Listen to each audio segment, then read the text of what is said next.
Alright guys, कैसे हो आप सभी लोग। होप सभी लोग बढ़िया ही होंगे। स्वागत है आप सभी का एपिसोड नंबर 13 में, जो कि है bleach 1000 year of blood war part number 1।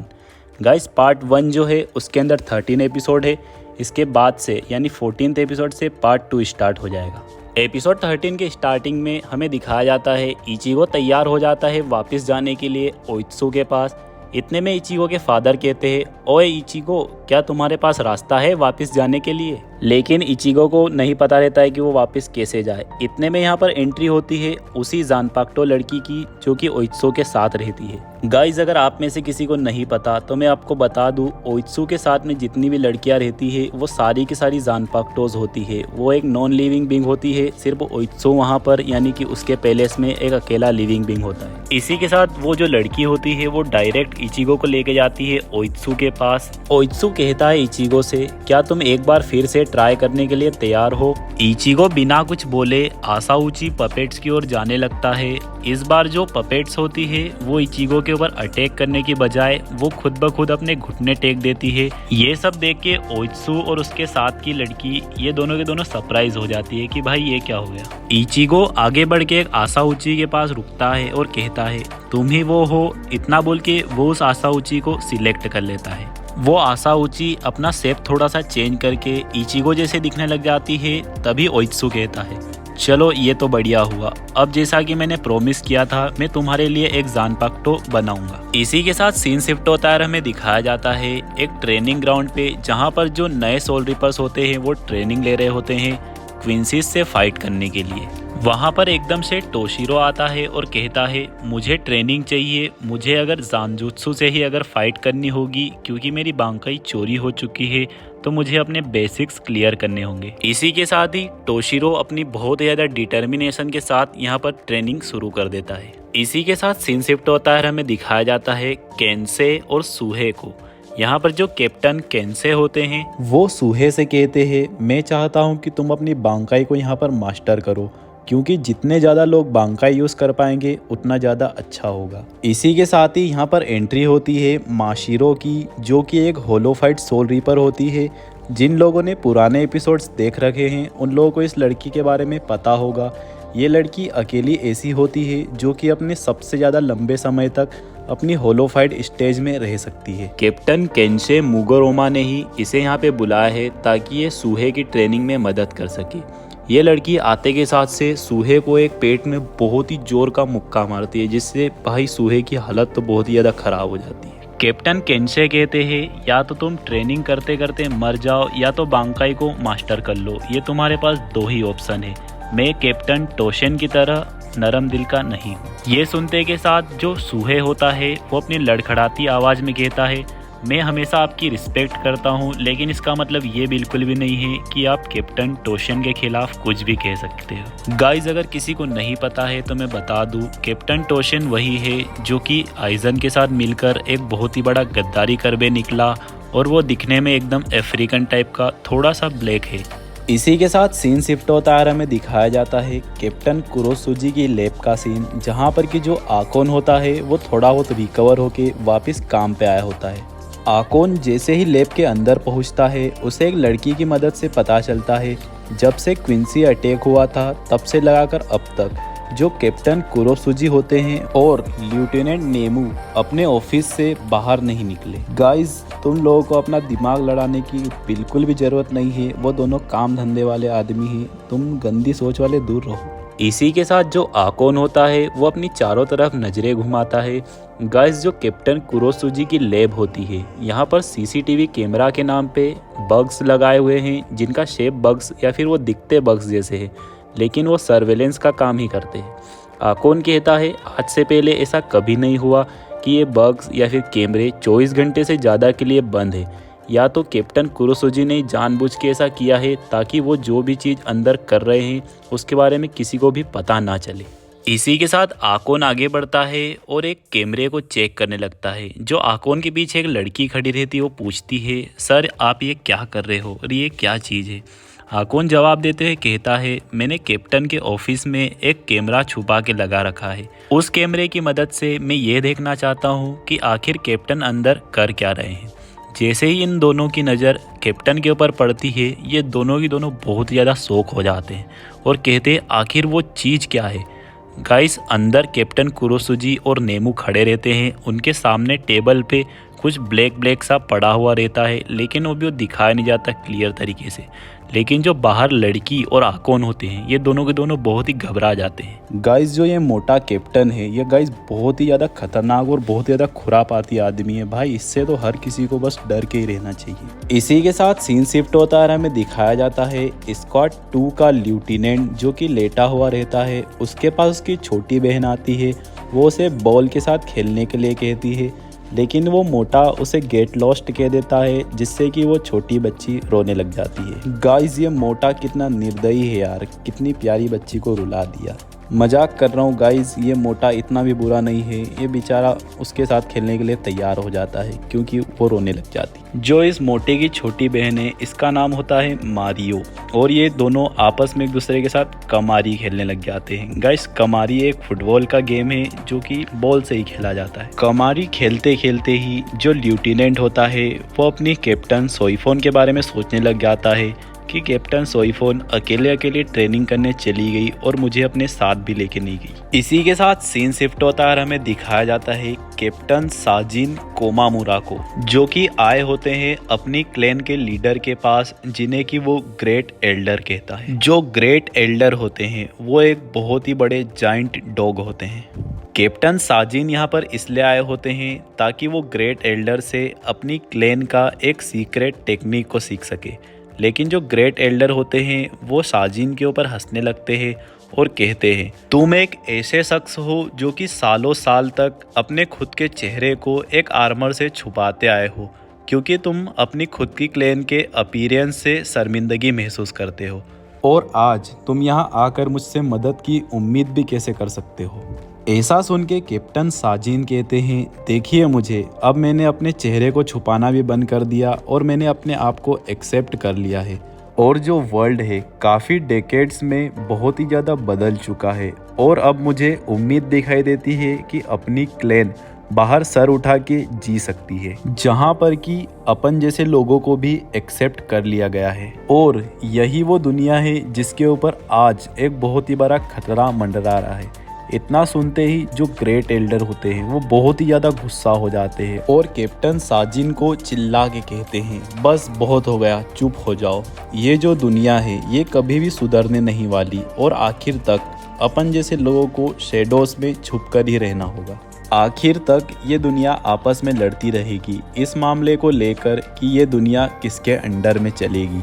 इस बात की वजह से अपन को हमेशा शेडोस में ही रहना होगा। कैप्टन साजिन कहते हैं, मैं कहता हूँ अपन मिल के इसे बदल सकते हैं। अपन को इसे बदलना ही होगा अपने बच्चे और अपने ग्रैंड चिल्ड्रंस के लिए। ग्रेट एल्डर कहते हैं, कुछ भी नहीं बदलने वाला और न ही कुछ भी बदलने की ज़रूरत है, और इस बात से भी अपन को अब कुछ भी लेना देना नहीं है कि ये वर्ल्ड किसके अंडर में चलेगा। कैप्टन साजिन बहुत ज़्यादा गुस्से में और एकदम चिल्ला के प्लीज़ कहते हैं, लेकिन जो ग्रेट एल्डर अपना पैर जमीन पे ठोक के कहते हैं, साजिन, क्या तुम्हें समझ में नहीं आ रहा है जो शांति कायम है तुम उसे डिसरप्ट क्यों करवाना चाहते हो। मैं ये बात बार बार रिपीट नहीं करने वाला, और अगर तुमने ऐसी कोशिश की तो मजबूरन मुझे तुम्हें क्रश करना होगा। ऐसी बात सुन के जो कैप्टन साजिन कहते हैं वो भी एकदम फुल गुस्से में तैयार हो जाते हैं और कहते हैं तो हो जाए फिर, और इन दोनों के बीच में यहाँ पर फाइट शुरू ही होने वाली होती है। लेकिन इतने में ही सीन शिफ्ट होता है इचिगो और ओइत्सु के ऊपर। वो दोनों पहुँच चुके होते हैं उस जगह पर जहाँ पर इचिगो की जानपाक्टो बनने वाली होती है। इचिगो यहाँ पर अपनी आसाउची के साथ में एक पॉन्ड में यानी तालाब में गिरता है। ओइत्सु इन्हें बताता है कि तुम्हें अपनी पुरानी जानपाक्टो यानी कि जांगेत्सु के साथ एक डुअल मैच करना पड़ेगा, यानी कि आपस में फाइट करनी होगी। इतने में ओइत्सु फिर से कहता है, सब के सब शुरू हो जाओ, और यहाँ पर 5 जानपाक्टो लड़कियों की एंट्री होती है, जो कि आते के साथ से ओइत्सु को बहुत ही गंदा मारने लगती है। ये देख के इचिगो और उसकी आसाउची दोनों के पास कोई रिएक्शन ही नहीं होता कि भाई ये क्या हो रहा बेचारे के साथ। लेकिन इतने में ही ओइत्सु अपनी आधी अधूरी हालत में कहता है कि आसाउची तुम भी ज्वाइन करो क्योंकि मैंने तुम्हें भी बुलाया है। इसी के साथ जो आसाउची होती है वो भी एक स्वॉर्ड का शेप ले लेती है और इधर उधर उड़ने लग जाती है। जितनी भी जानपाक्टो लड़कियां होती है वो अपनी अपनी एबिलिटी का यूज़ करके यहाँ पर इस जानपाक्टो को फोर्ज करने लग जाती है। जो सबसे पहली लड़की होती है पिंक बालों वाली, वो एक फर्नेस बनाने का काम करती है अपने हाथों की मदद से। जो दूसरी लड़की होती है वो उस फर्नेस में आग लगाने का या आग जलाने का काम करती है। जो तीसरी लड़की होती है उसकी बड़ी ही अजीब एबिलिटी रहती है, वो रोते रोते एक जगह पे पानी भर रही होती है। जो चौथे नंबर की लड़की होती है वो अपने बालों को बहुत लंबा करती है और जो आसा ऊंची आसमान में उड़ रही होती है इचिगो की, उसे वो पकड़ के नीचे ले आती है। जो पांचवी और लास्ट लड़की रहती है वो अपना खुद का ही एक दांत उखाड़ लेती है और उसे एक हैमर में चेंज कर देती है, जिसकी मदद से जो ओइत्सु होता है वो इचिगो की तलवार को पीटना शुरू कर देता है। ओइत्सु तलवार को पीटते पीटते कहता है, इचिगो जानते हो तुम्हारी आसा ऊंची जैसे ही तुमने उसे टच किया वाइट कलर में क्यों चेंज हो गई। इचिगो को इस बारे में कोई भी आइडिया नहीं होता है, इसलिए वो कुछ नहीं कहता। तभी ओइत्सु बताता है, ये जो तुम्हारी आसा ऊंची है ये तुम्हारी होलो पावर्स की वजह से ऐसी बन गई। जो होलो आसा ऊंची के फॉर्म में बाहर आया था वही तुम्हारी ट्रू आसा ऊंची है, यानी कि जिसे कि मैं बना रहा हूँ। जो आइजन था उसने हजारों सोल रिपर्स की सोल को एक के ऊपर एक रख के एक होलो बनाया था जिसका नाम वाइट था। वही होलो जैसे तैसे तुम्हारी बॉडी में इंटर कर गया और तुम्हारी सोल रिपर्स पावर के साथ मिल गया, और अब यही तुम्हारी फाइनल जानपाक्टो है। इचिगो कहता है, रुको, क्या इसका मतलब ज़ांगेत्सु? इतने में ही ओइत्सु बोल पड़ता है, हाँ अब तुम्हें ज़ांगेत्सु को बाय बाय कहना होगा। कहीं ना कहीं अंदरूनी तरीके से तुम्हें ये बात पता ही होगी, कोई तो है जो कि तुम्हारी जानपाक्टो बनने का नाटक कर रहा है, और वो भी बहुत ही लंबे समय से। अगले सीन में हमें इचिगो की कॉन्शियसनेस दिखाई जाती है जिसके अंदर ज़ांगेत्सु प्रेजेंट होता है। ओइत्सु कहता है, उसे एकदम ध्यान से देखो, वो कौन है।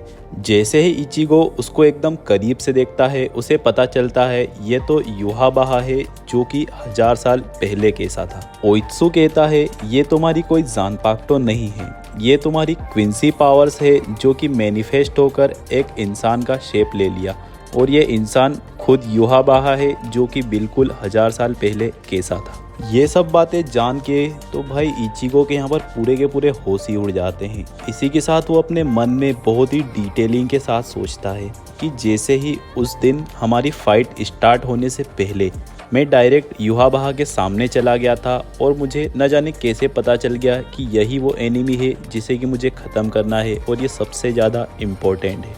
इसका कारण बिल्कुल यही था कि मैं जैसे ही इसके सामने पहुंचा मुझे इसका चेहरा किसी पुराने या फिर किसी फेमिलियर चेहरे से मिलता जुलता लगा। फिर से हमें इचिगो की कॉन्शियसनेस दिखाई जाती है जहां पर कि वो बहुत ही ज़्यादा गुस्से में ज़ांगेत्सु से पूछता है, आखिर तुम हो कौन और मेरे अंदर क्या कर रहे हो।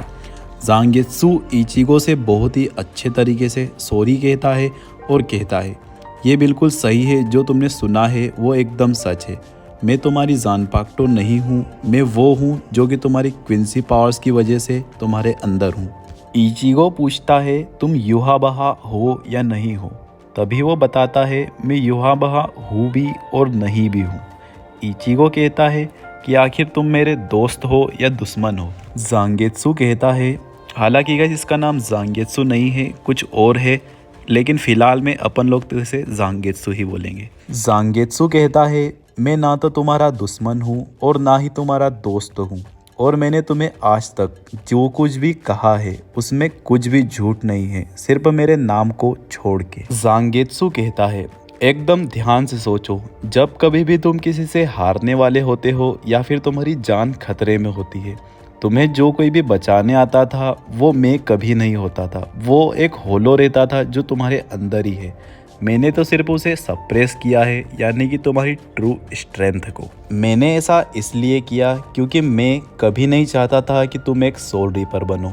मैंने ये सब तुम्हें खतरे से दूर रखने के लिए और कॉन्फ्लिक्ट से बचने के लिए किया। अगर मैं तुम्हें सोल रीपर बनने देता तो तुम्हें घसीट कर बैटल्स में डाल दिया जाता, वहाँ पर तुम्हारी खुद की फिर मर्जी नहीं चलती, जिससे कि तुम्हें चोट पहुँचती, तुम्हें सफ़र करना पड़ता, और आखिर में न चाहते हुए भी मुझे खुद अपने हाथों से तुम्हें ख़त्म करना पड़ता। मुझे पता था कि ये सब कुछ होने वाला है, लेकिन फिर भी तुम एक सोल रीपर बने अपनी खुद की फ्री विल के ऊपर।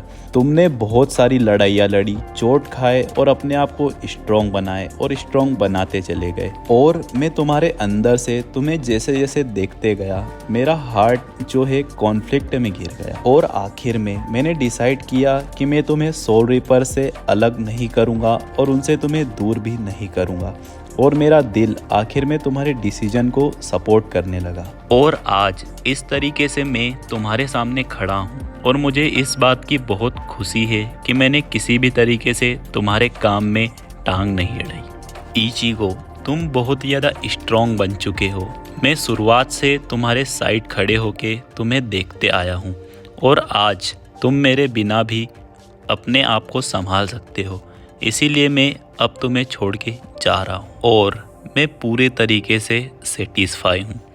गाइस, जो ज़ांगेत्सु होता है वो इतना बोलते बोलते ही पूरे तरीके से गायब हो जाता है, लेकिन गायब होने से पहले ही हमें दिखाते हैं भाई साहब जो ज़ांगेत्सु होता है उसकी आंखों से भी मतलब भाई लिटरली आंसू आ जाते हैं, क्योंकि वो खुद भी इचिगो को छोड़ना नहीं चाहता है, मतलब उससे वो अलग नहीं होना चाहता है। लेकिन क्या कर सकते हैं, सिचुएशन ही ऐसी है, वो फिर भी गया। भाई साहब मतलब देख रहे हो क्या ही तो अटैचमेंट है इन दोनों के बीच में। इचिगो बहुत ही जोर से चिल्लाता है, ज़ांगेत्सु मुझे छोड़ के मत जाओ, मुझे अभी भी तुम्हारी ज़रूरत है। लेकिन वो पूरी तरीके से जा चुका होता है। एकदम आखिरी में इचिगो के मन में ज़ांगेत्सु की आवाज़ आती है। ज़ांगेत्सु कहता है, इचिगो तुमने आज तक जितनी भी अपनी पावर का इस्तेमाल किया है वो सिर्फ एक छोटा सा ही हिस्सा है। वो इतना हिस्सा था जिसे कि मैं सिर्फ सप्रेस नहीं कर पाया, लेकिन अब मेरे जाने के बाद तुम अपनी स्ट्रेंथ को पूरे तरीके से यूज़ कर पाओगे और अब तुम्हें कोई नहीं रोक पाएगा। इचिगो अपने मन में कहता है, हाँ ये बात बिल्कुल ही सही है। उसने आज तक सिर्फ मेरी मदद ही करी है, उसने आज तक कभी मुझसे झूठ भी नहीं कहा। और तो और उसने हमेशा अपनी क्विंसी पावर से मुझे बचाने की ही कोशिश करी और मेरी फाइटिंग में हेल्प करी है। तुम मानो या ना मानो, लेकिन तुम और वो होलो दोनों के दोनों ही आज से मेरे लिए ज़ांगेत्सु हो गए। एकदम ही लास्ट में हमें दिखाया जाता है जो ओइत्सु होता है वो इचिगो की स्वाट तैयार कर देता है और इचिगो अपनी खुद की स्वाट उठा लेता है। और भाई साहब इसी के साथ आप लोगों को वीडियो को लाइक करना, चैनल सब्सक्राइब करना है और बेल आइकन को ऑल पे सिलेक्ट करना है, क्योंकि यह है episode 13 bleach 1000 year of blood war part 1 का एकदम ही लास्ट एपिसोड। मिलते हैं एपिसोड नंबर 14 में, तब तक के लिए बाय बाय।